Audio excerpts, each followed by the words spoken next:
Man is no more and no less important than any other life form. We respect all living things because we depend on them for survival, as they depend on us. Mother Earth will never look at the Navajo and say, "You are wasteful people. I have no more gifts for you." Help preserve traditional native cultures by supporting the 29 American Indian colleges. To our elders who teach us our past, so we may preserve Mother Earth for ancestors yet to come. We are the land. This is dedicated to our relatives thousands of years ago, and the 100 million who were exterminated across the Western Hemisphere in the first 400 years' time, since the starting of 1492. To those who held on to homelands, and to the nations who are extinct due to mass slaughter, slavery, deportation, and disease unknown to them, and to the ones who are still subjected to the same treatment today. To the ones who survived the relocations, and to those who died along the way. To those that carried on traditions and lived strong among their people. To those who left their communities by force or by choice, and through generations no longer know who they are. To those who search and never find. Those who turn away the so-called non-accepted.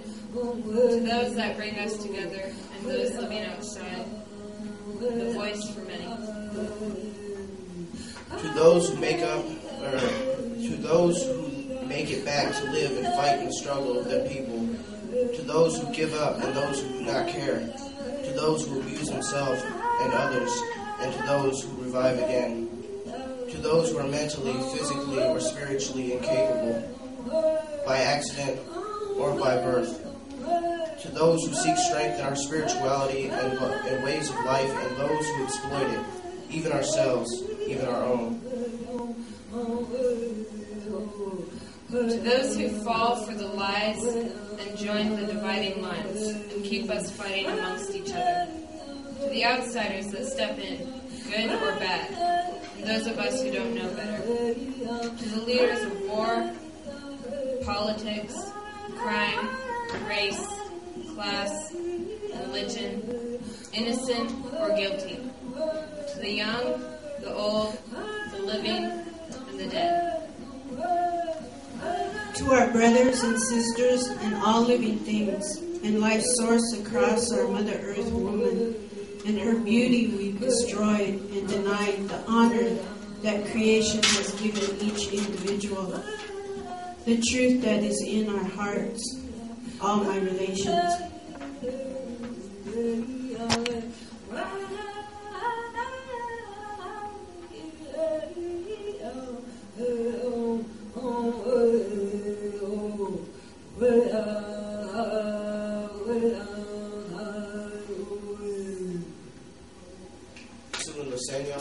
I'm 17 and I go to Nova High School.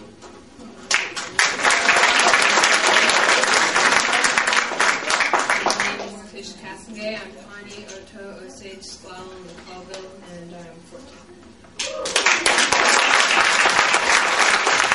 Tish is my grandniece. That's my niece's daughter. So thank you for both participating, and we appreciate your help. I hope you had a good time. Yeah, do that specifically. Oh yeah, also yeah. in general. I have 5 kids, and they're all special in their own way. But Anthony's chosen the arts as a way of moving forward in his life, and he's into rap and music. Technically, I don't like rap, so it's hard for me to really get into what he was into. But that's fine. That's fine. I said, they should have a radio station called K-Rap, or crap for short. I like that one, man.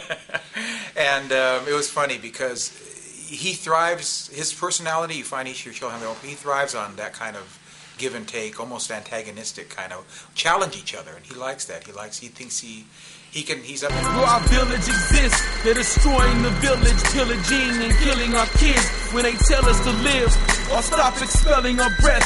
United snakes, the terrorists we're rebelling against, and yet it's only self-defense. The genocide continues. These trying times we live through can destroy the pride within you. Believe me that I die today to see a smiling face and every elder and infant in prison give a kind embrace. Tell them we love them, still our struggle persists. Without the spirit of our people, it means nothing to live. We can truly rise deep inside where the beauty lies. The obligation in life to never let the beauty die. The people first.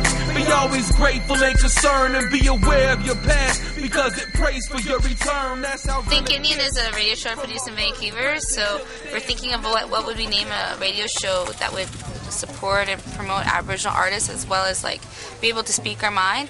So what I asked was my mom and her friends are all like these elders up in Vancouver. And they said, well, why don't you call it Think Indian?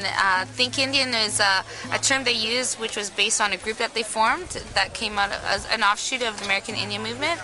And what it was all these women and men were coming out of residential schools, going to university and college and living in the cities, right? And they were just so disconnected from their culture and their communities, from the oppression and assimilation from residential schools, that they just weren't really welcomed back onto their reserve or in their communities.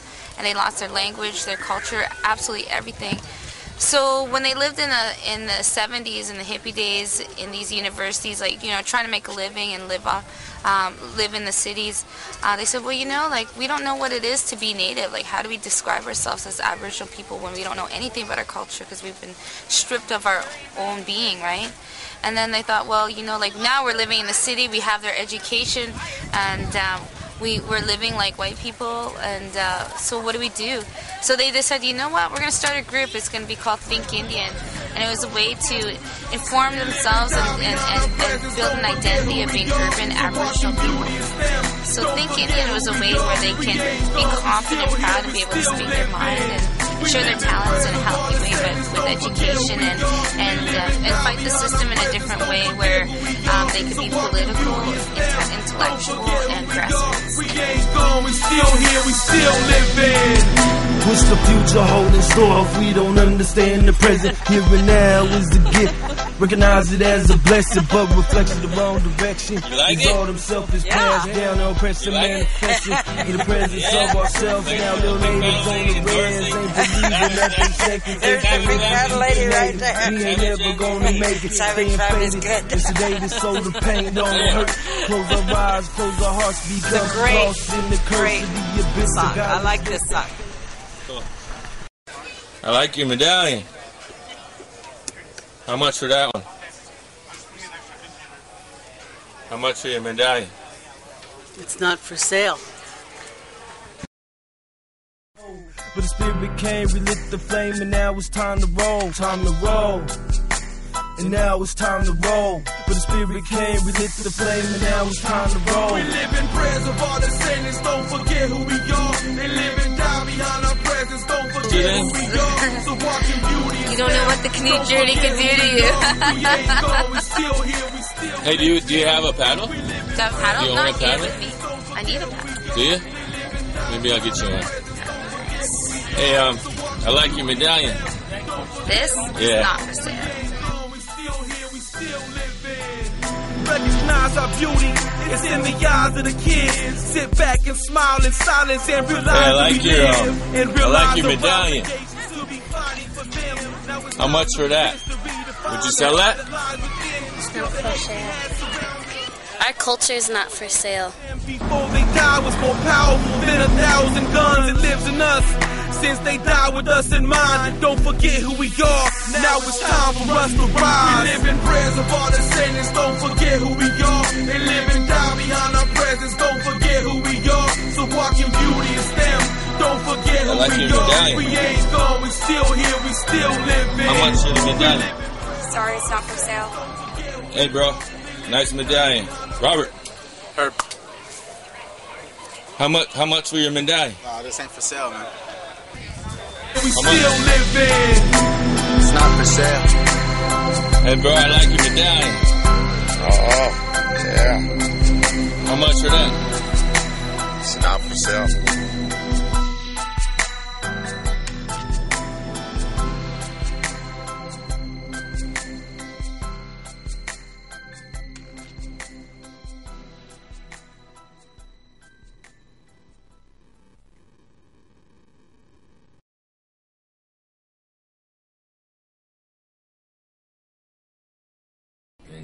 In the 60s, it got to a point where my generation,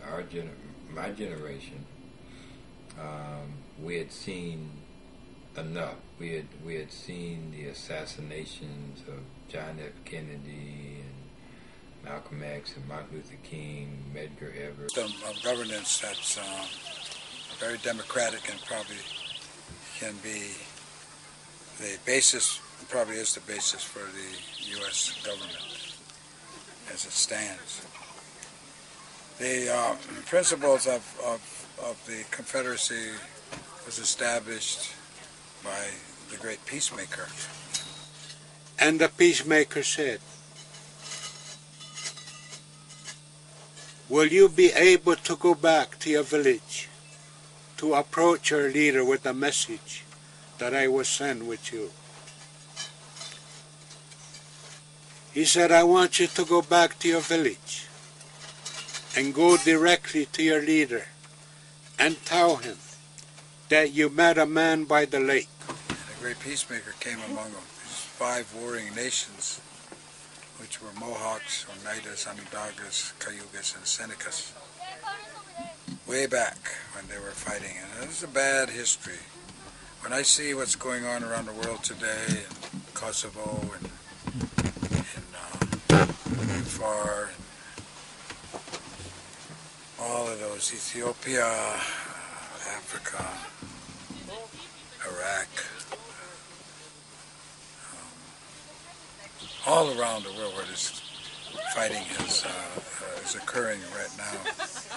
If you will note that the style of fighting that's going on today is really merciless. There's no rules whatsoever involved here. It's one of just pure hatred and pure fear. What would happen if we gave up the way we do it? Isn't it possible that our enemies will come and destroy us and take everything that we have? We don't believe that this plan would work. Submission by fear. And there's no rules. They're killing men, women, and children. And we have a fighting machine in Iraq, which is probably the most powerful fighting machine ever in the history of the world, being fought to a standstill by guerrilla warfare and the will of people. And that's always primary to understanding what goes on, is what is the will of the people. So back in those days, we were in that same kind of a fight. There was no rules. People were living in fear. Women and children were running in the woods, hiding from the men, and the men were fighting. And came the peacemaker, across what is now Lake Ontario, and landed in the northeast shore of Lake Ontario, Mohawk territory, and he began his epic journey of bringing peace to the 5 nations. And I won't go through all that because that's epic. It would take days and days to talk about it, and it's a great story. And it lays down the principles that govern us. So I'll just go quickly to the day that they sat on the Onondaga Lake. They finally got all the leaders assembled at Onondaga Lake, and then instructed the governance right there. And that he has a message of 3 parts: the peace, righteousness, and the power.